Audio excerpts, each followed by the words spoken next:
Hai, sahabat YT Artikel 2. Apa kabar kalian semua? Semoga kalian semua dalam keadaan sehat. Amin. Sebelum melanjutkan ke ceritanya, jangan lupa tinggalkan like, komen, dan subscribe. Karena dengan like dan komentar kalian, yang semakin membuat admin semangat mengupload lanjutan ceritanya.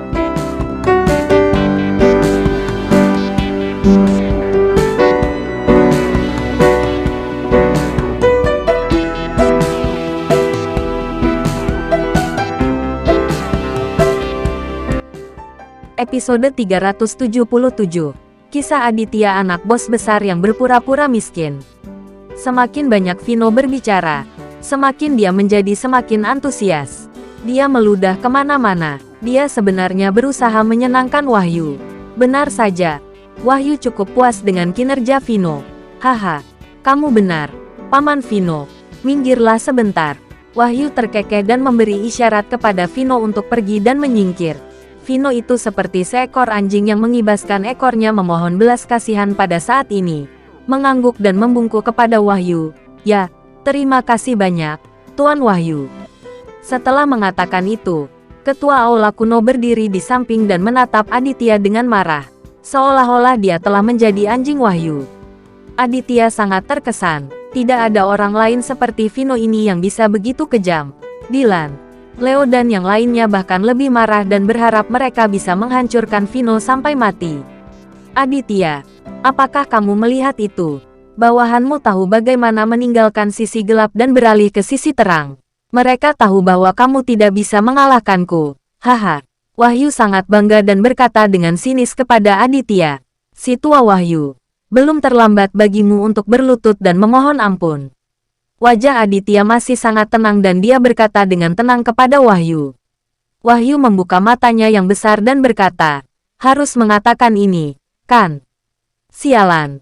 Berlututlah. Setelah itu, Wahyu mengambil parang dari salah satu anak buahnya dan berjalan mendekati Aditya. Meskipun dia tidak berani melakukan apapun pada Aditya, dia tetap berani menakuti Aditya. Ini karena dia ingin membangun otoritasnya di depan bawahannya dan mendapatkan kembali wajah yang telah hilang sebelumnya. Widya juga menjadi energik. Melihat betapa kuatnya Tuan Wahyu, dia sangat bersemangat. Haha, ada banyak kesenangan hari ini. Putra tertua sudah lama bersikap sombong minggu ini. Dia akan berlutut di hadapan Tuan Wahyu kita hari ini. Widya terkekeh, lalu memutar pinggangnya dan berjalan mendekat, berdiri di samping Wahyu, menunggu untuk melihat lelucon Aditya. Aditya telah sepenuhnya melihat wajah semua orang, dan sekarang dia tidak ingin lagi bermain-main dengan Tuan Wahyu. Mengeluarkan ponselnya, Aditya memutar nomor. Kamu bisa masuk, Aditya berkata dengan suara yang dalam. Bagaimana situasinya? Semua orang yang hadir tercengang, terutama Wahyu dan Widya. Mereka tidak menyangka Aditya telah mengatur agar tenaga kerja berada di dekatnya terlebih dahulu. Tapi Wahyu hanya tertegun sejenak, lalu tertawa terbahak-bahak. Hahaha, apakah kamu sudah mengatur orangnya? Oke, kalau begitu biarkan semua orangmu datang. Jangan lupa, ini wilayahku. Wahyu tersenyum arogan pada Aditya. Wah, mari kita lihat apakah kamu yang memiliki lebih banyak orang, atau Tuan Wahyu. Widya terkekeh dan berjalan dengan berani di depan Aditya, ingin menepuk wajah Aditya dengan tangannya. Bentak, Aditya telah lama menahan wanita jalang ini, dan sekarang dia menamparnya dengan keras. Ah kamu, Widya berteriak sambil menutupi wajahnya dan menatap Aditya dengan heran. Dia tidak pernah menyangka Aditya akan berani memukulnya dalam situasi ini. Aku tidak ingin memukul seorang wanita. Sebaiknya kamu pergi. Aditya berkata pada Widya. Selamat, kamu mati hari ini. Widya merasa malu dan kesal. Dia menutupi wajahnya dan menangis dan melemparkan dirinya ke pelukan Wahyu. Dia berkata dengan genit, Tuan Wahyu, tolong bunuh Aditya secepatnya. Lihat bagaimana dia memukulku. Wahyu sangat marah sampai hidungnya bengkok. Dia mengira Aditya akan dikalahkan hari ini dan dia akan bisa mendapatkan kembali wajahnya. Siapa sangka Aditya akan begitu tidak patuh. Aditya, kamu mencari mati. Apakah kamu benar-benar berpikir bahwa aku tidak berani menghancurkanmu? Wahyu berteriak pada Aditya dengan marah. lalu melambaikan tangannya pada anak buahnya. Ayo, patahkan kedua kaki Aditya. Lusinan anak buah Wahyu berkerumun dan hendak menyerang Aditya. Ledakan.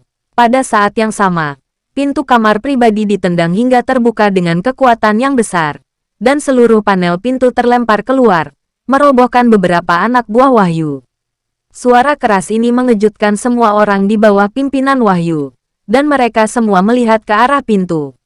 Setelah sekilas pandang, orang-orang ini semua menjadi bingung. Hanya belasan personel berseragam operasi khusus yang terlihat bergegas masuk, bersenjata lengkap. Jangan bergerak, semuanya jongkok dengan tangan di kepala. Pegang kepalamu dan jongkoklah di tanah. Siapapun yang tidak taat akan dibunuh di tempat. Beberapa personel operasi khusus berteriak keras untuk memperingatkan lebih dari 40 orang yang dibawa Wahyu. Meskipun anak buah Wahyu biasanya sangat gila, tidak satupun dari mereka yang pernah melihat adegan ini sebelumnya. Dan mereka semua tercengang. Orang-orang di tangan personel operasi khusus ini sangat sombong. Hanya dengan satu jentikan jari, semua anak buah Wahyu akan dipukuli hingga berkeping-keping. Berapa banyak orang yang tidak takut mati? 40 orang itu tertegun hanya 1 atau 2 detik.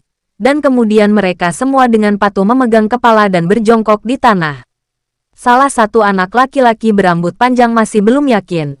Dia berdiri di sana dan hendak bersuara beberapa patah kata ketika dia mendengar suara yang membosankan. Ledakan. Aduh, lutut pria berambut gondrong itu dipukul dan terjatuh ke tanah dengan bunyi gedebuk. Ia memeluk kakinya dan menangis tersedu-sedu. Lebih dari 40 orang yang berjongkok dengan tangan di kepala diam-diam bersyukur di dalam hati mereka.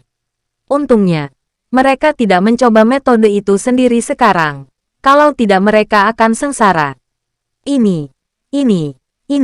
Wahyu dan Widya tercengang. Apa yang sedang terjadi? Hanya dengan satu panggilan telepon dari Aditya, begitu banyak personel operasi khusus yang turun. Wahyu menyeringai, dan air mata menetes. Tetapi dia tidak menyadarinya karena dia sudah tercengang. Dia pikir paling banyak pasukan Dilan akan menyerbu masuk. Tetapi dia tidak menyangka bahwa itu akan menjadi anggota pasukan khusus yang bersenjata lengkap. Bagaimana dia bisa memprovokasi ini? Jantung Wahyu berdebar kencang. Bagaimana mungkin dia masih memiliki energi arogan tadi? Widya semakin diam. Dia baru saja dipermalukan di depan Aditya. Tetapi dia tidak pernah bermimpi bahwa Aditya akan membawa tim pendukung yang begitu hebat. Dilan dan Leo terkejut. Baru kemudian mereka mengerti kenapa Aditya begitu tenang. Ternyata Aditya sudah membuat aturannya. Ya. Aditya memang telah mengatur semua ini sebelum datang ke Toraja. Karena meskipun semua anak buah Dilan dibawa ke Toraja dan bertengkar berdarah dengan Wahyu, hanya akan ada korban jiwa satu sama lain. Dan itu akan menyengsarakan saudara-saudara. Jadi Aditya hanya meminta tim pasukan khusus Rizal untuk datang dan langsung menekan Wahyu ke tanah.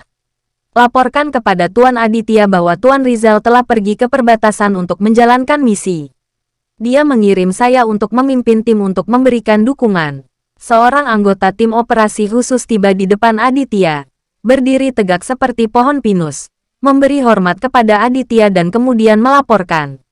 Aditya mengangguk, lalu dia berjalan ke arah Wahyu dan Widya. Kepala Wahyu sudah berdengung.